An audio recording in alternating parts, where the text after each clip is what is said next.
protection from a color and drop their Umbra off of them. Anyway, and then rebound, cast it again on your next upkeep, so and make one of your guys kind of unblockable or something. Glory Seeker is back with better artwork. 2 for a 2/2. So seems fine.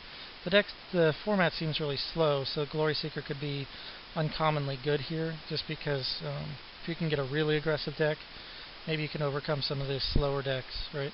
And just kill them really fast. So this guy might be better than he looks. 2 for a 2/2. See, a Harmless Assault. It's like a... I forget what the card is from M10 that does something similar.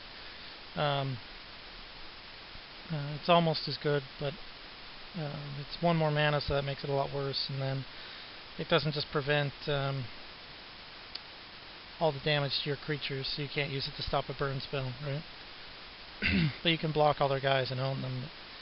It's common. It should be well telegraphed. This would be one of the cards that if you know the set pretty well, you should be able to play around it. The artwork is fine. Hedron Field Purists, 3 for a 0/3. Pay 3 to level him up. Then he becomes a 1/4, and then says if a source would deal damage to a creature you control, or you prevent 1 of that damage. So that's pretty insane. I mean, I can't think of too many things I would want to take over this guy. I'd take him over removal in limited. Constructed, no. Probably not. Hyena Umbra, I think we talked about, pretty good. Ikiral Outrider? Ikiral. Anyway, artwork is very cool. Kind of riding a ram horse. So he's 2 for a 1/2. Pay 4 to make him a 2/6 Vigilance.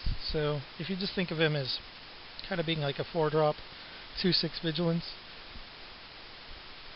that's pretty good, right? So 2 as a 1/2 is pretty bad, though. So, I mean, he's the kind of card that I think if I had a lot of early drops, I might not want to play him, but if I didn't, then I would definitely want to play him, and depending on the deck, right? 2/6 Vigilance is pretty huge, and then eventually he can get big for 1 billion mana. But that's probably rarely going to happen. You're rarely going to pump him that many times. But, it just depends on how these games go. But he's got a big butt, so he definitely better for the more defensive decks, and definitely not for the aggro decks. Kabira Vindicator, 3/4 for a 2/4, level up 3.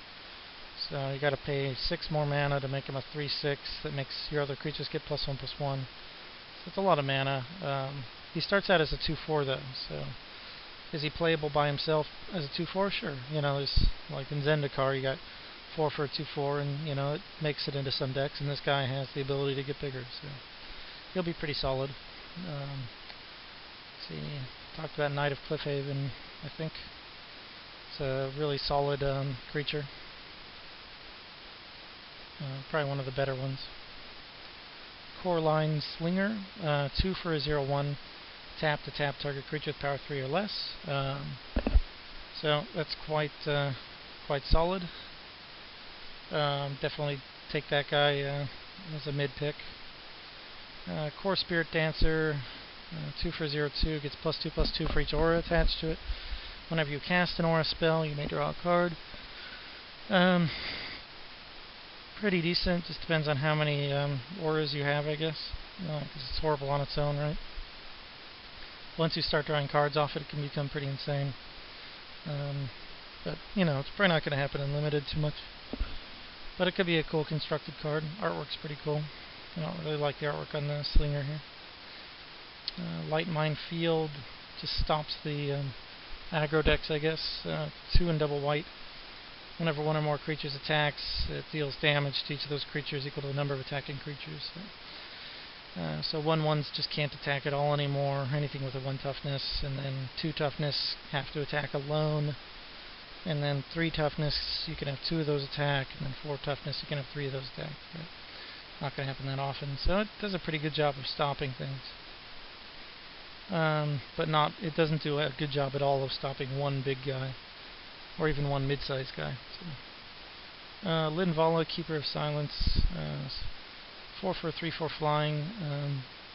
Activated abilities of creatures your opponents control can't be activated.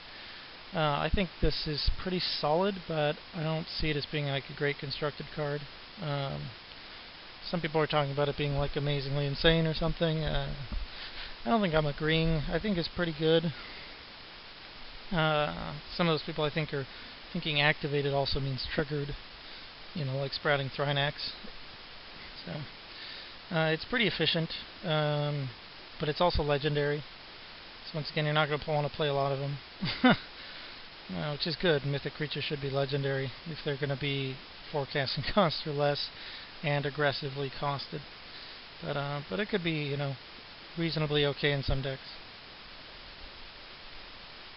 I'm just thinking most of the time you'd rather run the guy that makes tokens. Although being a 3/4 is pretty nice because it's right outside of lightning bolt range, right? So this guy's interesting. Lone Missionary, colorless and white for a 2/1. Core Monk. When he comes into play, you gain 4 life. So that's a lot of life for something attached to a grizzly bear. It just depends, like, you know, on the matchups and whatnot. But like against mono red and constructed, I mean, that guy might be worthwhile. Although you do have the bear claw already anyway, which is probably better. But still pretty insane. 4 life and a body. You know, but in limited it should just always be pretty decently good, so I would take them pretty highly. Mid to upper, I would think.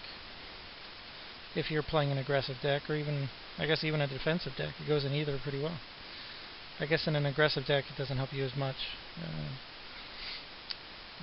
Kind of a weird card, I guess, in that way, because it's on an aggressive body but with a defensive ability. So we got Luminous Wake, 3 for Aura, it's uncommon. Enchant a creature whenever it attacks or blocks, you gain 4 life. There aren't a lot of guys in the format.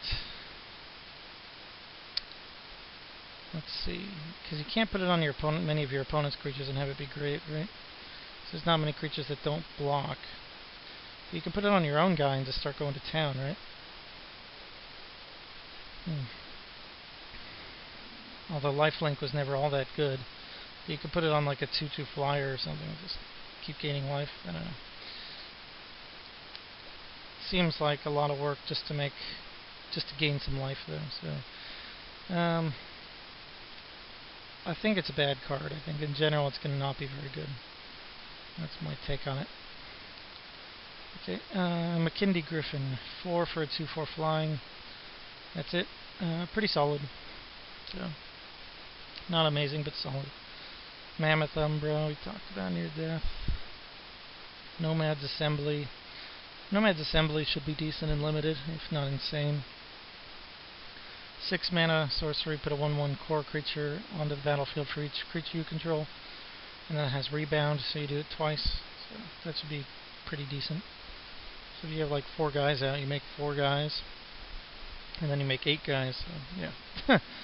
That could end the game pretty quickly. If you have 3 guys and you make 3 and then 6. So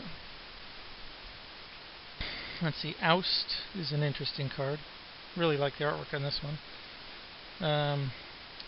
1 white sorcery, put target creature on top of its owner's library, second from the top. Its controller gains 3 life.